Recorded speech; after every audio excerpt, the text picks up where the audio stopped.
بسم الله الرحمن الرحيم. قال رسول الله صلى الله عليه وسلم: تعلموا الفرائض وعلموها الناس فإنها نصف العلم. بسم الله الرحمن الرحيم. الحمد لله رب العالمين، والصلاة والسلام على خير البرية محمد وآله الطيبين الطاهرين. قال المصنف رحمه الله تعالى: وآخر العصبات مولى العتاقة، ثم عصبته على الترتيب الذي ذكرنا، لقوله عليه السلام: الولاء لحمة كلحمة النسب، ولا شيء للإناث من ورثة المعتق.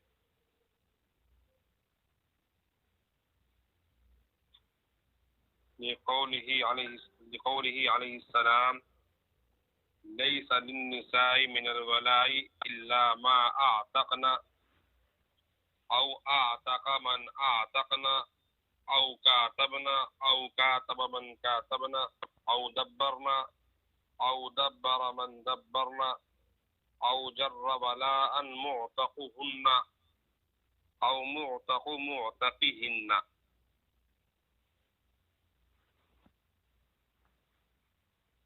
یہ یہاں سے مصنف علیہ الرحمہ عصبات سببیہ کا بیان شروع فرماتے ہیں، کیونکہ اس سے پہلے جو بیان تھا وہ عصبات نسبیہ کا. عصبات سببیہ یہ عصبہ کی دوسری قسم ہے. جیسا کہ باب العصبات جب شروع ہوا تھا وہاں اس کو تفصیل سے بتایا گیا تھا کہ عصبہ کی دو قسمیں ہیں: عصبہ نسبی، عصبہ سببی. عصبہ نسبی کا بیان مکمل ہوا، اب دوسری قسم عصبہ سببیہ کا بیان شروع ہوتا ہے.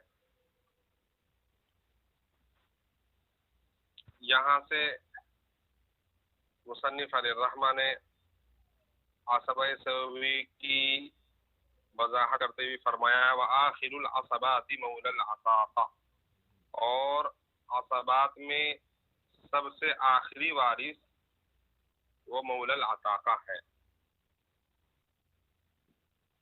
مولی العتاقہ، مولا کے معنی مالک کے آتے ہیں، آقا کے آتے ہیں، اور عتاقہ اس کے معنی ہے آزاد ہونا.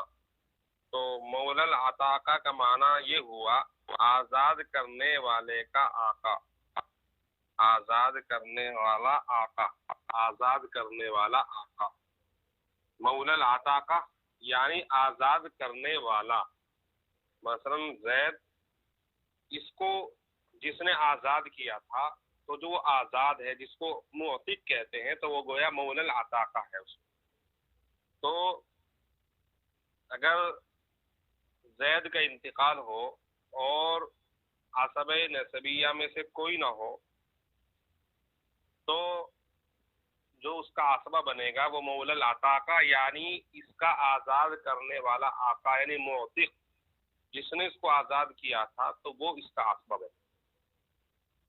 تو یہ مطلب ہے وآخر العصبات مولی العتاقہ، اور عصبات میں آخری جو عصبہ ہے وہ یہ مولی العتاقہ ہے، یعنی آزاد کرنے والا آقا. اور اگر وہ بھی نہیں ہے تو فرمایا ثم عصبته على الترتیب الذی ذکرنا، پھر اس کا عصبہ وارث ہوگا، یعنی جو معتق ہے، آزاد کرنے والا ہے، اس کا جو عصبہ ہے. ثم عصبته على الترتیب الذی ذکرنا، پھر اس کا عصبہ وارث ہوگا اس ترتیب کے مطابق جو ہم نے پہلے ذکر کی ہے، جیسا کہ اس کی تفصیل ابھی بتاتا ہوں. دلیل کیا ہے؟ نبی علیہ السلام کے فرمان کی وجہ سے کہ آپ صلی اللہ علیہ وسلم نے فرمایا: الولاء لحمۃ، الولاء لحمۃ کلحمۃ النسب، کہ ولا ایک تعلق ہے، لحمۃ کہ ولا ایک تعلق ہے، کلحمۃ النسب، نسب کے تعلق کی طرح. تو جس طرح نسب کے اندر، عصب نسبی کے اندر ترتیب چلتی ہے، عصب سبوی میں اسی ترتیب پر یہی ترتیب چلے گی. الا، لیکن فرماتے ہیں ولا شیء للاناث من ورثۃ المعتق، مگر معتق کے ورثہ میں سے عورتوں کا کوئی حصہ نہیں ہوگا. معتق یعنی معتق جو آزاد کرنے والا ہے، تو اس کے مذکر جو عصبہ ہے، یعنی بیٹا ہے، باپ ہے، وہ نہیں تو بھائی ہے، وہ نہیں تو چچا ہے، ان میں مذکر یعنی جو مذکر ہیں یہ عصبہ بنیں گے. لیکن مؤنث جو ہے یعنی آزاد کرنے والے آقا کی بیٹی، ولا شیء للاناث، اس کے لیے کچھ نہیں ہوگا. تو یہ مطلب ہے ولا شیء للاناث من ورثۃ المعتق لقوله علیہ السلام. دلیل نبی علیہ السلام کے اس فرمان کی وجہ سے. کیا فرمان ہے؟ کہ لیس للنساء من الولا، فرمایا کہ نہیں عورتوں کے لیے ولا میں سے. یہاں لفظ ولا کا لفظ جو استعمال ہوا ہے تو اس کا مطلب وہ ترکہ، مرنے والے کا جو ترک ہے وہ مراد ہے. کہ لیس للنساء من الولاء، کہ ولا میں سے عورتوں کو کچھ نہیں ملے گا. حضور اقدس صلی اللہ علیہ وسلم نے جو فرمایا ہے کہ عورتوں کو حق کے ولا میں سے کچھ حصہ ان کو نہیں ملے گا. لیکن الا ما اعتقنا،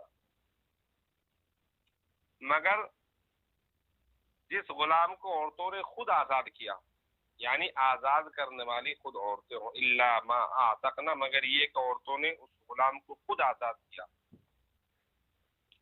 او اعتق من اعتقنا، یا ان غلاموں کو جن عورتوں نے آزاد کیا ہے اس نے آزاد کیا ہو. او اعتق من اعتقنا، یہاں اعتق کا فاعل من ہے کہ آزاد کیا ہو اس غلام نے جس کو ان عورتوں نے آزاد کیا. یہ اس کی تفصیل انشاءاللہ تشریح میں بتاؤں گا. او اعتق من اعتقنا، یا آزاد کیا ہو اس غلام نے جس کو ان عورتوں نے آزاد کیا ہے. او کاتبنا، یا ان عورتوں نے خود مکاتب بنایا ہو کسی غلام کو. او کاتب من کاتبنا، یا ان عورتوں نے جس کو مکاتب بنایا ہے اس نے مکاتب بنایا ہو، یعنی عورتوں کے مکاتب نے مکاتب بنایا ہو. او دبرنا، یا عورتوں نے خود اس غلام کو مدبر بنایا ہو. او دبر من دبرنا، یا جن عورتوں نے ان غلام کو مدبر بنایا ہے اس نے کسی کو مدبر بنایا ہو. او جر ولا ان معتقهن، یا ولا کو کھینچ لے گئے ان عورتوں کا معتق.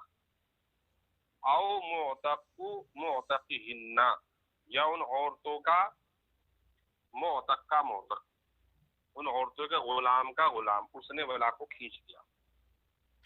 یہ یہاں تک اس عبارت کی آپ تشریح سمجھ لیجیے، اس کے بعد پھر انشاءاللہ مثالوں سے اس بات کو واضح کریں گے. یہاں پر مصنف علیہ الرحمہ نے یہ بات بیان فرمائی ہے کہ اگر کسی آدمی کے انتقال ہو اور اس کے ذوی الفروض کے بعد مال بچتا ہو تو اس کے عصبہ نسبی کو دیا جائے گا. لیکن اگر عصبہ نسبی نہیں ہے تو پھر عصبہ سببی کو دیا جائے گا. اب عصبہ سببی کون ہوتا ہے؟ تو وہ آخر العصبات سے یہاں بیان فرمایا کہ جو عصبات میں جو سب سے آخری ہے وہ عصبہ سببی ہے، تو اس کو دیا جائے گا. اور اگر وہ نہیں ہے تو اس کے رشتہ داروں کو دیا جائے گا. تو یہاں پر اور پھر حدیث پیش کی ہے الولاء لحمۃ کلحمۃ النسب. یہاں پر جو ولا کا جو لفظ ہے، چونکہ ولا کے معنی اصل قرابت کے آتے ہیں اور اصطلاح میں ولا آزاد شدہ غلام کی جو وراثت ہوتی ہے، آزاد شدہ غلام کی وراثت، تو اس مال کو بھی ولا کہتے ہیں جس کو غلام نے چھوڑا ہے۔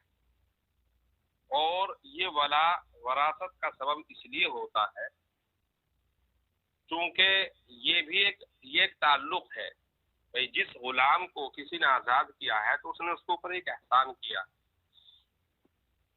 تو اس وجہ سے یہ ولا وراثت کا سبب بنتا ہے۔ اور حدیث میں ہے کہ الولاء لحمۃ کلحمۃ النسب، کہ نسب کے ایک تعلق کی طرح ایک تعلق ہے، تو جس طرح نسب جو ہے وراثت کا سبب بنتا ہے تو اسی طرح ولا بھی وراثت کا سبب بنتا ہے۔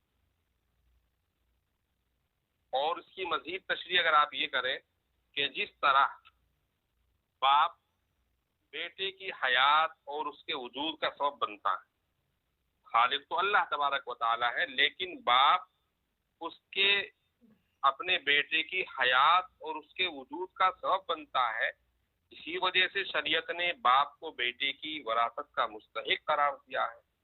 تو گویا اسی طرح مولا جو ہوتا ہے وہ اپنے غلام کو آزاد کر کے گویا وہ بھی اس کی حیات کا سبب بنتا ہے، یعنی حیات معنوی۔ حیات معنوی یعنی گویا جو غلام ہوتا ہے وہ تو ایک طرح کے مال کی طرح ہوتا ہے، لیکن آزاد ہونے کے بعد پھر وہ گویا اس کو ایک نئی زندگی ملتی ہے، کیونکہ غلام تو بحیثیت غلام کسی چیز کا مالک نہیں ہوتا، بہت سارے اس کو اختیارات نہیں ملتے، تو گویا وہ ایک سامان کی طرح ہے۔ یعنی غلام گویا زندہ رہتے ہوئے بھی جب اس کو اختیارات نہیں ہے، نہ وہ کوئی خرید سکتا ہے نہ بیچ سکتا ہے، اپنے اختیار سے کچھ بھی نہیں کر سکتا، تو وہ ایک مردہ کی طرح ہے۔ تو گویا مولا نے اس کو آزاد کر کے تمام اختیارات کا اس کو مالک بنا دیا ہے، تو اس طریقے سے گویا اس کو ایک حیات معنوی حاصل ہو گئی۔ اس وجہ سے ولا یہ بھی عصبہ بننے کا سبب بنتا ہے۔ تو اس وجہ سے فرمایا کہ عصبہ ولا جو ہے وہ آخر العصبات میں مولا العتاق ہے، یعنی اس کا آزاد کرنے والے کا جو مولا ہے۔ تو پھر اس کی ہم عصبۃ والا ترتیب سے پھر اس کی وضاحت کی ہے، اور پھر آگے ایک بات اور بیان فرمائی ہے مصنف علیہ الرحمٰ نے، ولا شیء للاناث، کہ مؤنث کو کچھ نہیں ملے گا۔ آزاد کرنے والے جو مرد ہے، مثلا زید کو آزاد کرنے والا جو اس کا آقا ہے، اس آقا کو تو ملے گا، لیکن اس کی عورتوں کو، اس کی بیٹیوں کو، ان کو کچھ نہیں ملے گا۔ اگر بیٹا ہے تو اگر یہ موثق نہیں ہے تو اس کے بیٹے کو ملے گا، لیکن مؤنث کو نہیں۔ تو گویا اس عبارت میں یہ بات بیان فرمائی، ولا شیء للاناث من ورثۃ الموثق، کہ آزاد کرنے والے کے ورثہ میں اگر عورتیں ہوں تو وہ اس غلام کی ولا کی مستحق نہیں ہوتی، کیونکہ یہ کمزور اور ضعیف تعلق ہوتا ہے، اس کا صرف مذکر ہی، یعنی اس کے ذریعے صرف مذکر ہی وارث بنتا ہے مؤنث میں۔ اور حضور اقدس صلی اللہ علیہ وسلم نے فرمایا لیس للنساء من الولا، کہ عورتوں کے لیے ولا میں سے کچھ نہیں ہے۔ یہاں پر ولا سے مراد جو حدیث میں ہے لیس للنساء من الولاء، جو حدیث میں ولا کا لفظ آیا ہے، اس سے مراد وہ مال ہے جس کو غلام نے چھوڑا ہے، کہ اس کا مستحق مذکر ہی ہوتا ہے۔ البتہ 8 مقامات ایسے ہیں جہاں عورتوں کو بھی حصہ ملے گا، اس کو مصنف علیہ الرحمٰ نے اس حدیث کو پیش کر کے بیان فرمایا ہے، الا ما آتاہ، کہ دیکھو اس حدیث کے اندر استثناء ہے کہ عورتوں کو نہیں ملتا، لیکن کچھ مقامات ایسے ہیں جہاں عورت بھی ولا کی مستحق ہوتی ہے، یعنی عورت کو اس غلام کی ولا ملے گی جس کو اس نے آزاد کیا ہے، بشرطے کہ اس غلام کے ذوی الفروض اور عصبات نسبیہ میں سے کوئی وارث موجود ہے۔ اگر کوئی اس کا وارث پہلے سے موجود ہے عصبات نسبیہ، پھر تو ان کو ملے گا۔ تو بہرحال اس کی یہ 8 مقامات کی تشریح دیکھیے، الا ما آتقنا، یہاں حدیث میں لفظ ماں کا استعمال کیا، ماں آتقنا، مگر کہ ماں سے مراد وہ غلام ہے، مگر یہ کہ ان عورتوں نے اس کے خود آزاد کیا ہو، الا ما آتقنا، تو یہاں ماں کا لفظ استعمال کیا جو کہ غیر ذوی نقول کے لیے استعمال ہوتا ہے، اور اس کے بعد الا ما آتقنا او آتق من آتقنا، وہاں من کا لفظ استعمال کیا ہے یا ماں کا لفظ استعمال کیا ہے. تو اس کا جواب یہ ہے کہ جب تک اس غلام کو آزادی نہیں ملتی تو گویا بمنزل ایک سامان کے ہے، تو اس لیے وہ غیر ذوی نقول کے درجے میں اس کو رکھا ہے. اور او آتق من آتقنا، یہاں وہ آزاد ہو گیا کیونکہ، تو اب اس کے لیے من کا لفظ استعمال کیا گیا کیونکہ من ذوی نقول کے لیے استعمال ہوتا ہے. تو بہرحال یہ ایک لطیف فرق ہے. تو فرمایا کہ پہلا مقام کہ جہاں عورتوں کو ولا ملتا ہے، تو پہلا مقام یہ ہے کہ اگر عورتوں نے خود آزاد کیا ہو کسی غلام کو تو پھر وہ ولا کی مستحق ہوگی، کیونکہ اس نے خود اس کو کیا کیا ہے، آزاد کیا. تو الا ما آتقنا میں یہ ایک شکل داخل ہو جاتی ہے. اور دوسری شکل او آتق من آتقنا، یعنی ان عورتوں کو اس غلام کی ولا ملے گی جس کو عورتوں کے غلام نے آزاد کیا. یعنی او آتق من آتقنا، یا آزاد کرے من آتقنا، اس کا لفظی ترجمہ یہ ہوگا یا آزاد کرے وہ غلام جن کو ان عورتوں نے آزاد کیا ہے. اور اصطلاحی ترجمہ آپ اس کا یہ کر سکتے ہیں او آتق من آتقنا، یا ان عورتوں کے غلام نے اس کو آزاد کیا. اس طریقے سے یعنی عورتوں کو اس غلام کی ولا ملے گی جس کو عورتوں کے غلام نے آزاد کیا. تو اس کی شکل کیا ہوگی؟ مثلا ہندا نے اپنے غلام کو آزاد کیا اور اس کا نام ہے زید. اب زید ہی کا نام آتا ہے سب جگہ تو اس لیے زیادہ مشہور ہے، تو اس لیے زید کو آزاد کیا. اب زید آزاد ہونے کے بعد اس نے غلام کو خریدا، بکر کو مثلا خریدا اور اس کو آزاد کر دیا. تو عورتوں نے کس کو آزاد کیا؟ زید کو. اور زید نے کس کو آزاد کیا؟ ایک بکر غلام کو. اب اس کے بعد یہ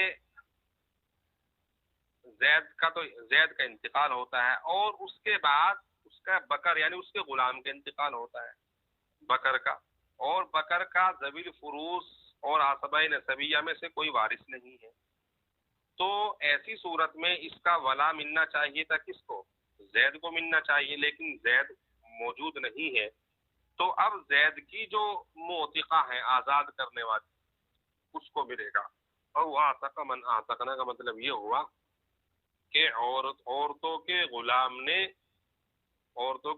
نے کسی کو آزاد کیا ہو، تو اس طریقے سے اس کی ولا جو زید کی موتقہ ہے اس کو مل جائے گا. یہ دو شکلیں ہو گئی. تیسری شکل او کاتبنا. تیسرا مسئلہ یہ ہے کہ عورت کو اس غلام کی ولا ملے گی جس کو ان عورتوں نے مکاتب بنایا ہے اور وہ بدل کتابت ادا کر کے آزاد ہو گیا ہو. مکاتب کا یہ تو ایک فقہ کے اندر آپ حضرات یہ پڑھ چکے ہیں کہ مکاتب اس کو کہتے ہیں کوئی عورت اپنے غلام سے یہ کہے یا کوئی مرد اپنے غلام سے یہ کہے کہ تم اتنا مال دو اور آزاد ہو جاؤ، تو اس کو مکاتبت کہتے ہیں. جب یہ معاہدہ طے ہو گیا پھر اس نے اتنا مال آزاد دے دیا اس کو تو وہ آزاد ہو جاتا ہے. تو اگر کسی عورت نے مثلا اس کا غلام زید ہے تو اس زید سے یہ کہا کہ تم 1000 روپے دو اور آزاد، تو اس نے 1000 روپے دے دی تو گویا وہ غلام آزاد ہو جائے گا. لیکن چونکہ آزادی ان عورتوں کی طرف سے ملی ہے تو اگر یہ زید کا انتقال ہونے لگے اور اس کا کوئی عصبہ نسبی نہ ہو تو یہ عورتیں وارث بنیں گی چونکہ ان عورتوں نے اس کو مکاتب بنایا تھا. تو یہ ہے او کاتبنا. او کاتب من کاتبنا کہ عورتوں کے مکاتب نے مکاتب بنایا ہو یا مکاتب بنایا ہو کس نے؟ من کاتبنا، جس